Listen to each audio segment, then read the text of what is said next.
Les accusations et les critiques internationales dirigent vers le régime d'Al-Hamadain en raison de l'arrestation de deux Égyptiens, Walid Abdelaziz et Ali Mohammed Salim, emprisonnés depuis plus de 7 mois sous l'inculpation et soumis à toutes les formes de la violence. Le Parlement égyptien a récemment lancé intenses mouvements internationaux à la communauté internationale, les organisations internationales de la défense des droits de l'homme contre les violations commises par le régime qatari, après avoir été confirmé à travers des rapports de l'arrestation de deux Égyptiens par les autorités qatariennes.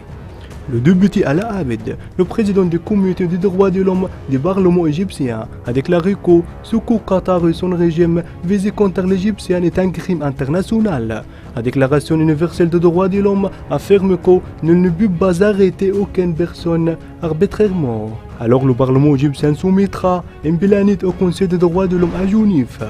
pour expliquer les violations du régime d'Al-Hamadain contre l'Égyptien et pour demander à la communauté internationale de prendre les mesures nécessaires contre le régime d'Al-Hamadain au Qatar. Le député égyptien Tariq El-Khouli, le secrétaire de la Commission des affaires étrangères du Parlement égyptien, a déclaré que Qatar avait outrepassé toutes les limites en matière de relations avec les frères arabes pour servir les intérêts de ses alliés de la région. En soulignant que les violations commises par Qatar ne seraient pas soumises à prescription